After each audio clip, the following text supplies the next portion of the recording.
ಮದನ್ ಕನ್ನಡ ಸುಸ್ವಾಗತ. ಇಂದಿನ ವಿಷಯ: ಒಂದು ಪ್ರೈವೇಟ್ ವೈದ್ಯರನ್ನು ನಿಯಮಿತವಾಗಿ ಸಂಪರ್ಕಿಸಲು ಅರವಿಂದ್ ಕೇಜ್ರಿವಾಲ್ ಅವರ ಮನವಿಯನ್ನು ದೆಹಲಿ ನ್ಯಾಯಾಲಯ ತಿರಸ್ಕರಿಸಿದೆ. ಇನ್ಸುಲಿನ್ ಅಗತ್ಯವನ್ನು ನಿರ್ಧರಿಸಲು ಏಮ್ಸ್ ಸಮಿತಿ. ಜೈಲಿನಲ್ಲಿರುವ ದೆಹಲಿ ಮುಖ್ಯಮಂತ್ರಿ ಅರವಿಂದ್ ಕೇಜ್ರಿವಾಲ್ ತಮ್ಮ ವೈದ್ಯರೊಂದಿಗೆ ನಿಯಮಿತವಾಗಿ ವಿಡಿಯೋ ಸಮಾಲೋಚನೆಗಾಗಿ ಸಲ್ಲಿಸಿದ ಮನವಿಯನ್ನು ದೆಹಲಿ ನ್ಯಾಯಾಲಯ ಸೋಮವಾರ ತಿರಸ್ಕರಿಸಿದೆ.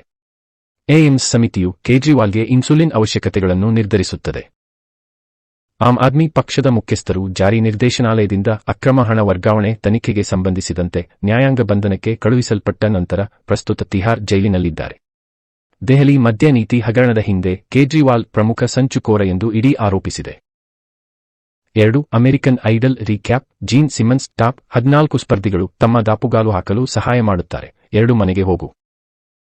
ಜೀನ್ ಸಿಮನ್ಸ್ ಅವರ ಮಾರ್ಗದರ್ಶನದ ಅಡಿಯಲ್ಲಿ ಅಮೆರಿಕನ್ ಐಡಲ್ ಸೀಸನ್ 22ರ ಪ್ರಕಾಶಮಾನವಾದ ತಾರೆಗಳು rock roll hall of fame ವಾರದಲ್ಲಿ ಅವಕಾಶಗಳನ್ನು ಪಡೆಯುವ ಮೂಲಕ ಮತ್ತು ತಮ್ಮ ಹೊಸ ಭಾಗವನ್ನು ತೋರಿಸುವ ಮೂಲಕ ಪ್ಯಾಕ್ನಿಂದ ದೂರವಾದರು.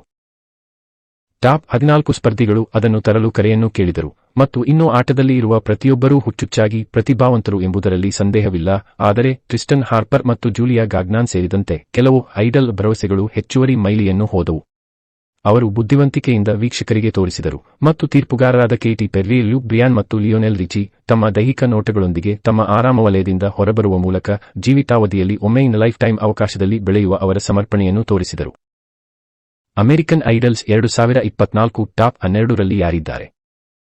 Roman Collins, Mia Matthews, Tristan Harper, Julia Gagnon, Jack Blocker, Jayna Elise, McKenna Breinholt, Kai Brian, KB Richins, Emmy Russell, Abi Carter, Will Moseley ಮತ್ತು Sam Kaiko, Kelly Cohen.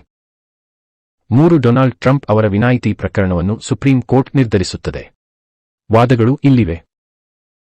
April 25ರಂದು ಮಾಜಿ ಅಧ್ಯಕ್ಷ ಡೊನಾಲ್ಡ್ ಟ್ರಂಪ್ ನ್ಯಾಯಾಲಯದಲ್ಲಿ ತನ್ನ ದಿನವನ್ನು ಪಡೆಯುತ್ತಾನೆ. Supreme court ಆಗ ಅವರ ವಕೀಲರು ಅವರು ಕಾನೂನು ಕ್ರಮದಿಂದ ವಿನಾಯಿತಿ ಪಡೆಯಬೇಕು ಎಂದು ಕೇಸ್ ಮಾಡುತ್ತಾರೆ.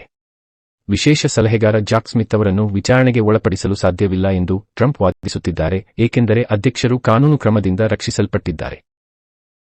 ಸ್ಮಿತ್ ಟ್ರಂಪ್ ವಿರುದ್ಧ 2 ಪ್ರಕರಣಗಳನ್ನು ಅನುಸರಿಸುತ್ತಿದ್ದಾರೆ. ಒಂದರಲ್ಲಿ ಟ್ರಂಪ್ ಶ್ವೇತಭವನವನ್ನು ತೊರೆದ ನಂತರ ವರ್ಗೀಕೃತ ದಾಖಲೆಗಳನ್ನು ಉಳಿಸಿಕೊಂಡಿದ್ದಾರೆ ಮತ್ತು ತಪ್ಪಾಗಿ ನಿರ್ವಹಿಸಿದ್ದಾರೆ ಎಂದು ಆರೋಪಿಸಲಾಗಿದೆ. ಇನ್ನೊಂದರಲ್ಲಿ ಟ್ರಂಪ್ ಸೋತ 2020ರ ಚುನಾವಣೆಯನ್ನು ರದ್ದುಗೊಳಿಸುವ ಪ್ರಯತ್ನಗಳಿಗೆ ಸಂಬಂಧಿಸಿದ ಪಿತೂರಿ ಮತ್ತು ಅಡಚಣೆಯ ಆರೋಪವನ್ನು ಟ್ರಂಪ್ ಹೊರಿಸಿದ್ದಾರೆ.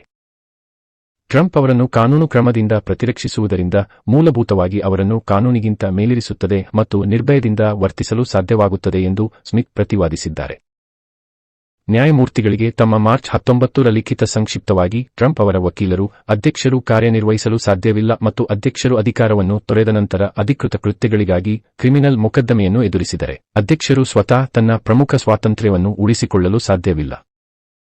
ಆದರೆ ಸ್ಮಿತ್ ಸರ್ಕಾರದ ಪರವಾಗಿ ಉಚ್ಚ ನ್ಯಾಯಾಲಯದಲ್ಲಿ ವಾದಿಸುತ್ತಾ ಟ್ರಂಪ್ ಅವರು ಎಲ್ಲಾ ನಾಗರಿಕರ ನಡವಳಿಕೆಯನ್ನು ನಿಯಂತ್ರಿಸುವ ಫೆಡರಲ್ ಕ್ರಿಮಿನಲ್ ಕಾನೂನುಗಳಿಂದ ಒಂದು ಕಾದಂಬರಿ ಮತ್ತು ವ್ಯಾಪಕವಾದ ವಿನಾಯಿತಿಯನ್ನು ಬಯಸುತ್ತಾರೆ ಎಂದು ನ್ಯಾಯಮೂರ್ತಿಗಳಿಗೆ ತಮ್ಮದೇ ಆದ ಸಂಕ್ಷಿಪ್ತವಾಗಿ ಹೇಳಿದರು. ಕಾನೂನು ವಿದ್ವಾಂಸರು ಪೊಲಿಟಿಫ್ಯಾಕ್ಟ್ಗೆ ಕೆಳ ನ್ಯಾಯಾಲಯಗಳಲ್ಲಿರುವಂತೆ ಸರ್ಕಾರವು ಅರ್ಹತೆಯ ಮೇಲೆ ಮೇಲುಗೈ ಸಾಧಿಸುತ್ತದೆ ಎಂದು ಅವರು ನಿರೀಕ್ಷಿಸುತ್ತಾರೆ. ಜಾರ್ಜ್ ಮೇಸನ್ ವಿಶ್ವವಿದ್ಯಾನಿಲಯದ ಕಾನೂನು ಪ್ರಾಧ್ಯಾಪಕ ಇಲ್ಯಾ ಸೋಮಿನ್, ಕನಿಷ್ಠ ದೊಡ್ಡ ಪ್ರಮಾಣದಲ್ಲಿ ಪ್ರಾಸಿಕ್ಯೂಷನ್ ಗೆಲ್ಲುವ ಸಾಧ್ಯತೆಯಿದೆ ಎಂದು ನಾನು ಭಾವಿಸುತ್ತೇನೆ. ಆದರೆ ನ್ಯಾಯಾಲಯವು ವಿನಾಯಿತಿಯ ಕೆಲವು ಪ್ರದೇಶವನ್ನು ಕೆತ್ತಿಸಬಹುದು. ನ್ಯಾಯಮೂರ್ತಿಗಳ ಮುಂದೆ 2 ಕಡೆಯ ಸಭೆಯ ಮುಂದೆ ಪ್ರತಿ ಬದಿಯ ಪ್ರಕರಣದ ವಾದದ ಸಾರಾಂಶ ಇಲ್ಲಿದೆ. ಮಲೇಷ್ಯಾ ನೌಕಾಪಡೆಯ 4 ಹೆಲಿಕಾಪ್ಟರ್ಗಳು ಪರಸ್ಪರ ಅಪ್ಪಳಿಸಿ 10 ಮಂದಿ ಸಾವನ್ನಪ್ಪಿದ್ದಾರೆ. ರಾಯಲ್ ಮಲೇಷಿಯನ್ ನೌಕಾಪಡೆಯ ಪರೇಡ್ನ ಪೂರ್ವಾಭ್ಯಾಸದ ಸಮಯದಲ್ಲಿ 2 ಹೆಲಿಕಾಪ್ಟರ್ಗಳು ಗಾಳಿಯಲ್ಲಿ ಡಿಕ್ಕಿ ಹೊಡೆದು ಕನಿಷ್ಠ 10 ಜನರು ಮಂಗಳವಾರ ಸಾವನ್ನಪ್ಪಿದ್ದಾರೆ ಎಂದು ನೌಕಾಪಡೆಯ ಹೇಳಿಕೆಯನ್ನು ಉಲ್ಲೇಖಿಸಿ ಸುದ್ದಿ ಸಂಸ್ಥೆ ರಾಯ್ಟರ್ಸ್ ತಿಳಿಸಿದೆ.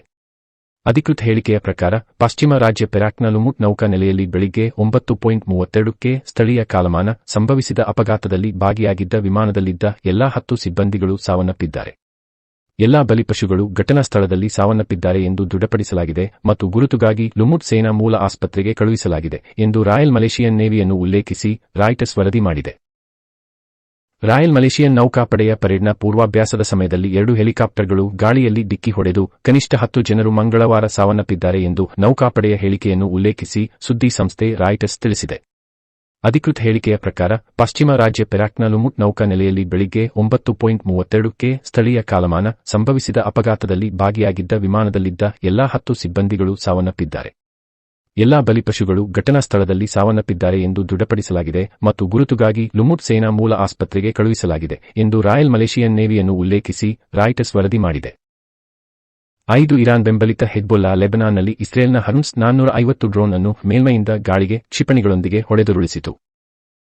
ದಕ್ಷಿಣ ಲೆಬನಾನ್ನಲ್ಲಿ ಇಸ್ರೇಲಿ ಸ್ಪೈ ಡ್ರೋನ್ ಹರ್ಮ್ಸ್ 450 ಲೆಬನಾನಿನ ವಾಯುಪ್ರದೇಶಕ್ಕೆ ಮುನ್ನಡೆದ ನಂತರ ಹಿಜ್ಬೊಲ್ಲಾ ಪ್ರತಿರೋಧ ಚಳುವಳಿ ಹೊಡೆದುರುಳಿಸಿತು. ದಕ್ಷಿಣ ಲೆಬನಾನ್ನ ಅಲ್ಲೈಷಿಯಾ ಪ್ರದೇಶದ ವಾಯುಪ್ರದೇಶದಲ್ಲಿ ಶತ್ರು ಡ್ರೋನ್ ಅನ್ನು ಹೊಡೆದುರುಳಿಸಲಾಗಿದೆ ಎಂದು ದೃಢಪಡಿಸುವ ಹೇಳಿಕೆಯನ್ನು ಹಿಜ್ಬುಲ್ಲಾ ಬಿಡುಗಡೆ ಮಾಡಿದೆ.